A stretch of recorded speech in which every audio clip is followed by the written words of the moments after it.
నమస్తే మేడం. చెప్పండి. ప్రస్తుతానికి ఇప్పుడు జగన్మోహన్ రెడ్డి గారు ప్రెస్ మీట్లో పవన్ కళ్యాణ్ గారు ఎమ్మెల్యే తక్కువ కార్పొరేట్ ఎలా చూస్తారు? జగన్ గారికి బుర్ర తక్కువై ఉండే 151 నుంచి 11 పడిపోయాడు.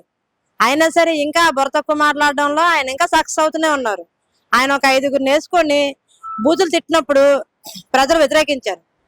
ఈ రోజుకి కూడా వ్యతిరేకిస్తున్నారు. కానీ ఆయన ఏంటంటే సమస్యలు మాట్లాడడం చేతకాక పవన్ కళ్యాణ్ గారిని మళ్ళీ ఏదో ఒకటి మాట్లాడి పవన్ కళ్యాణ్ గారిని తక్కువ చేస్తే ప్రజల్లో నాకు ఆదరణ పెరుగుతున్న ఆలోచనతోనే కళ్యాణ్ గారిని తక్కువ చేస్తున్నాడు తప్ప పవన్ కళ్యాణ్ గారి విలువకి, పవన్ కళ్యాణ్ గారి ఆలోచన విధానానికి, పవన్ కళ్యాణ్ గారి స్థాయికి జగన్ అనేవాడు సరిపోడు.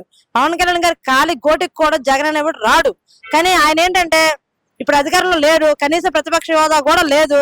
అందుకని ముచ్చెమట పట్టేసి ఏం చేయాలో తెలియక పవన్ కళ్యాణ్ గారిని ఇలా మాట్లాడుతున్నాడు. దీనికైతే మీద గట్టిగా ఖండిస్తున్నాం మేమైతే.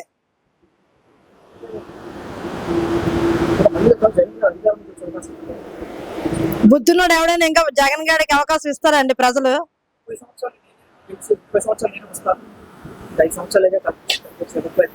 అన్నారు. ఆయన 5 సంవత్సరాలు రాష్ట్రంలో పాలించారు. ఏం చేశారు?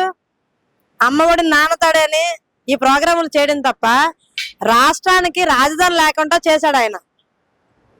ఈ 3 రాజధానులు గొడవ పెట్టి మూడు ప్రాంతాల ప్రజలు కొట్టుకునేలా చేశాడు. రాష్ట్రం మొత్తం 5 సంవత్సరాలు ఇబ్బందులతో ఉంది. రాష్ట్రం మొత్తం పోరాటాలు చేస్తూ ఉంది. రాష్ట్రం మొత్తం నిజంగా అట్టడుగున అల్లాడిపోయింది ఈ 5 సంవత్సరాలు. ఈ 9 నెలల్లోనే ఇంకా రాష్ట్రం ఇంకా సస్యశ్యామలంగా ఉంది. ఇంకా ఆయన వస్తానని భ్రమలో అంటే ఆయన నిజంగా ఎక్కడున్నాడో తెలియట్లేదు. ఆయన గుడికి వెళ్ళలేడు. సెట్లు వేసుకొని పండగ చేసుకునే వాతావరణం అయింది. ఆయన భార్యను తీసుకొని చక్కగా తిరుపతి గుడికి కూడా వెళ్ళాలని పెద్ద మనిషి. ఆయనేమో 30 సంవత్సరాలు వస్తాను అంటున్నాడు. ఆయన వస్తే రాష్ట్రానికి ఏ లాభం? ఆయన వల్ల ఈ రోజు వరకు రాష్ట్రానికి ఏమొచ్చింది? సవాలు ఎక్కడ ఉంటే అక్కడ రాజకీయం చేస్తాడు ఆయన.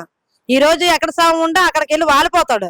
ఈ సంవత్సరం ఏదైతే 2024 ఎలక్షన్ శవం లేదు కనుక ఆయన రాజకీయం చేయలేకపోయాడు. కానీ అదే శవంగా దొరుకుంటే చక్కగా రాజకీయం చేసి ఢిల్లీకి వెళ్ళి రాజకీయాలు కూడా ఆయన తిప్పిద్దును.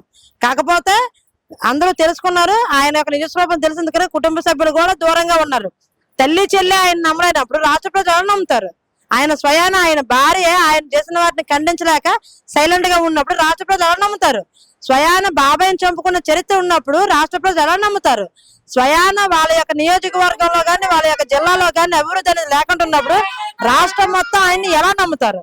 ఎలా నమ్మాలని ఆయన అనుకుంటున్నారు? అసలు పవన్ కళ్యాణ్ గారు చూస్తే ఆయన ఈ 9 నెలల్లో గిరిజన ప్రాంతాలు ఎవరు వెళ్ళలేని ప్రాంతాలకు కూడా వెళ్ళి రోడ్లేసి కరెంట్ ఇప్పించి రాష్ట్రాన్ని ఎంతో ఈ 72 సంవత్సరాల తర్వాత రాష్ట్రంలో రోడ్లు కరెంటు స్వర్గంగా శుభ్రంగా ఉందంటే అది ఈ 9 నెలల్లో మాత్రమే. ఈయన చూసి ఆయన బుద్ధి తెచ్చుకోవాలి. ఇంకా అధికారం కావాలని కోరకూడదు, ఇలా ఉండాలా అనేసి నేర్చుకోవాలి. ఇంకా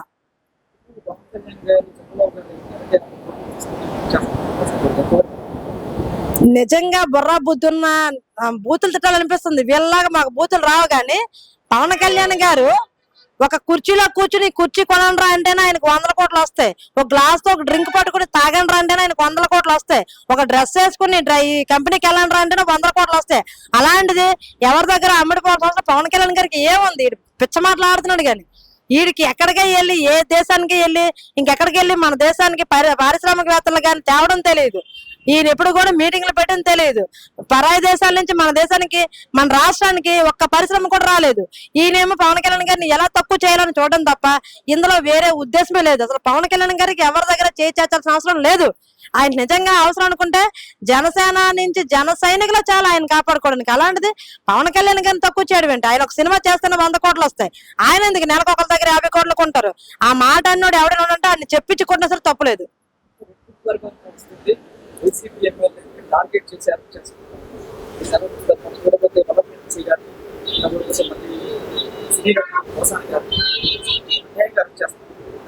అన్యాయంగా ఎవరిని అరెస్ట్ చేయరండి. అన్యాయంగా ఆ రోజు వీళ్ళు మాట్లాడిన మాటలు, ఇంట్లో ఉన్న ఆడపిల్లల్ని బయట తీసుకొచ్చి ఆడిన మాటలు ఈ రోజు ఎవరు కూడా మర్చిపోరు. ఆ వంశీ గారు ఆయన అంత నాలెడ్జ్ ఉన్నా అనుకున్నాం. కాకపోతే ఆయన చంద్రబాబు నాయుడు గారి భార్యని ఎలాంటి మాట్లాడారు? ఆయన యొక్క టీడీపీ ఆఫీస్ లో పనిచేసే వ్యక్తిని ఎలా చేశారు? అలాగే ఆయన చేసిన అరాచకాలన్నీ తెలియవా? ఆయన ఎంతమందిని ఇబ్బంది పెట్టారు? దళితులను కొట్టినప్పుడు ఏమయ్యారు? ఈయన మళ్ళీ పోసన్న ఆయన అయితే మాత్రం మరీ దారుణం. ఆయనే పిచ్చుకోకలా మాట్లాడి దాగుండిపోయి ఒక ఇంట్లో ఉన్న ఆడపిల్లల్ని, బయటకు రాని ఆడపిల్లల్ని అసహ్యంగా మాట్లాడి ఈ రోజు ఏమో రెడ్ బుక్ పాలన అంటున్నారు. రెడ్ బుక్ పాలన కానీ వస్తే ప్రతి ఒక్కడు ఎగిరిపోతాడు. ఈ రాష్ట్రంలో 151 నియోజకవర్గాలు ఏవైతే ఉన్నాయో ఈ అందరూ కూడా ఎగిరిపోతారు. కానీ ఎవరైతే తప్పుడు సమాచారం తీసుకొని తప్పుడుగా మాట్లాడి కొందరి మనోభావాలు దెబ్బతీసేలాగా, కొంతమంది ఆడవాళ్ళు మనసులు గాయపరిచేలాగా ప్రవర్తించారో వాళ్ళకి ఖచ్చితంగా చట్టం అనేది ఊరుకోదు. అది ఎవరో లోకేష్ గారో లేకపోతే పవన్ కళ్యాణ్ గారు చెప్పాల్సిన అవసరం లేదు. చట్టం అనేది తన పని తను చేసుకుని పోతుంది. చేయనియండి. రేపు పొద్దున్న మేము ఎవరైనా తప్పు చేసినా సరే ఈ చట్టం ఇలాగే అమలు అవుతుంది. పవన్ కళ్యాణ్ గారు ఆ రోజు చెప్పారు, బలం ఉన్నోడికి ఒకలాగా, బలహీనోడికి ఒకలాగా చట్టం ఉండదు, అందరికి ఒకేలాగా ఉంటదని. ఇప్పుడు ఈ రోజు అలాగ ఉంది. మీరు బలవంతం ఎంత తిరగబడినా చట్టం అనేది అందరికి ఒకలాగే పనిచేస్తుంది.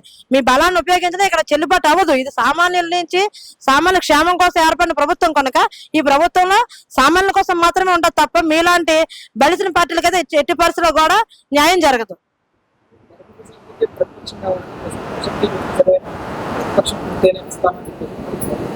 అసలు దేశ చరిత్రలో గాని, రాష్ట్ర చరిత్రలో గాని, ఇలా ప్రపంచ చరిత్రలో గాని 11 సీట్లు కనీసం పర్సంటేజ్ లేని సీట్లు ఉన్నవాడికి ఎవరికైనా ఇలాగ ప్రతిపక్షం ఇచ్చే అవకాశం ఉంటే ఈయన మాట్లాడినా బాగుంటది. ఈయనకి ఏంటి మాట్లాడాలో తెలియక, ఎక్కడ మాట్లాడాలో తెలియక, అసలు నాలెడ్జ్ లేక, నోరు తిరక్క ఏదేదో మాట్లాడుతున్నాడు. ఈయన వెనకాల వాళ్ళు నోరు తిరగదు, ఈయనకి నోరు తిరగదు. ఈయన అమ్మ అంటే అయ్యా అంటే ఇంకేదో వినిపిస్తుంది, బూతులు మాట్లాడేటట్టు ఉంటది. ఈయనేమో నాకు ప్రతిపక్షం కావాలంటున్నారు. ఈ రోజు ప్రతిపక్షం అంటే 21 సీట్లు సంపూర్ణంగా ఉన్న మేము అడగాలి. కానీ మేము కూటమి ప్రభుత్వంలో ఉన్నాం, చాలా చక్కగా రాష్ట్ర అభివృద్ధిలో మేము పాలు పంచుకుంటున్నాం. కానీ ఈయనకి ఎటువంటి అర్హత లేదు అడగడానికి. చరిత్రలు చూసుకోమనండి. చరిత్రలో ఎక్కడైనా ఇలా జరుగుంటే మీరు అడిగినా బాగుంటది. చరిత్రలో లేదు. 1 సీటు 2 సీట్లు వచ్చిన వాళ్ళకి 11 సీట్లు వచ్చి పర్సంటేజ్ లేని వాళ్ళకి ఇవ్వడానికి లేదు.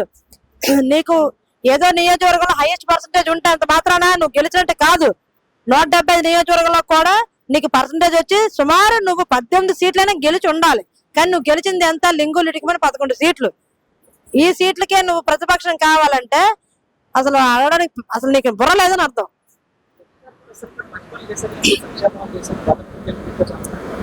బటన్లే నొక్కాడు ఆయన.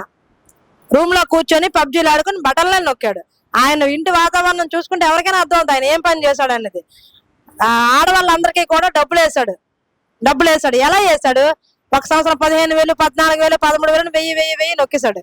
3,000 రూపాయలు పెంచడని చెప్పాడు. ఒకసారి ఇచ్చాడా? 250, 250 పెంచుకొని వెళ్ళాడు. చెప్పిన మాట చేయడం చేత కాదు. తర్వాత ఉద్యోగస్తులందరికి కూడా మాట ఇచ్చాడు. చేశాడా? చేయలేదు. చేయనోడికి ఇంకా అడిగే హక్కు గాని ఏమైనా ఉన్నాయా? ఆయన పాలన బాగుందని ఆయన అనుకుంటే సరిపోతుందా?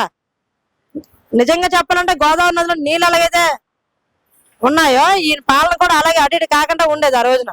ఈ రోజు నిండుగా ఎలాగైతే మన నదులు ఉన్నాయో మా పాలన కూడా అలానే ఉన్నాయి.